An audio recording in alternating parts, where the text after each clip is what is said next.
Along, about 46 million people, or 15% of Americans, live in rural communities. But a recent CDC study finds that people living in the country are at higher risk of dying from 5 major health threats than people living in urban areas like here in Atlanta. So why does that even matter with where you live? The Fox Medical Team's Beth Galvin is here to answer these questions, and this seems really unusual because I figure living in the country would be better for you. Yeah, good morning, Constance. Well, I think there are a lot of factors that are at play here. Okay. The CDC says that people who live in rural areas tend to be older and they tend to be a little bit sicker than people who live in urban areas.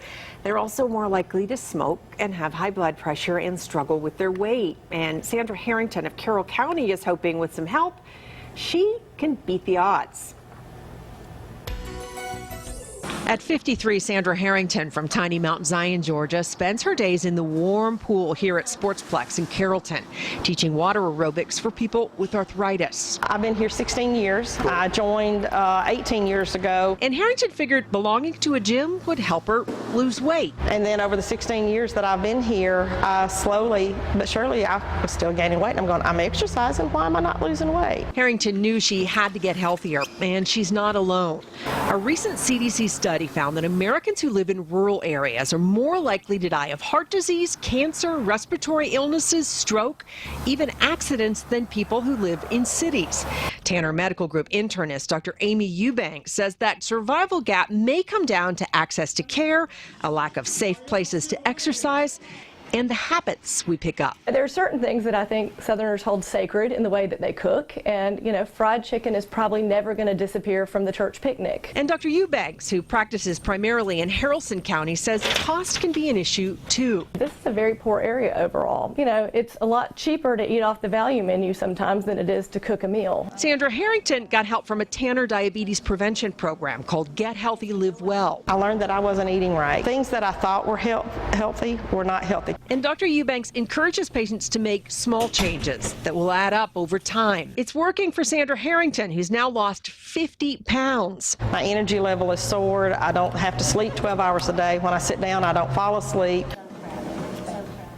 And the study found there are some other factors at play, too, that CDC says people who live in rural areas tend to have higher rates of poverty and less access to health care.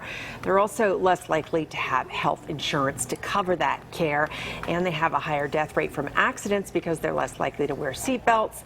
And if they do have an accident, they're typically not close to a trauma center because those trauma centers, Constance, tend to be in urban areas like Atlanta and Savannah and, some of the other cities. Wow, this is so interesting. So that's why those community-based programs like the diabetes classes is so important, right? Yeah, I think they can really make a difference because I think they're meeting people, actually where they live, literally where they live, and giving them some resources because there are often, real challenges that people who live in rural areas face. They have a lot of wide open land and everything, but they may not have safe places to work out and exercise. They may not have community-based resources like this. So programs like this can make a big difference. Well, Beth, does the CDC have any thoughts on how to lessen the gap when you're compared to urban versus country living? I think they're still studying the situation, Constance, and I think, they're just trying to suss out why we have these differences and what kind of programs might work to help lessen that gap. Yeah, it depends on which communities, right? Absolutely. And what the problems are. Yeah. All right, Beth, thank you so much. Constance.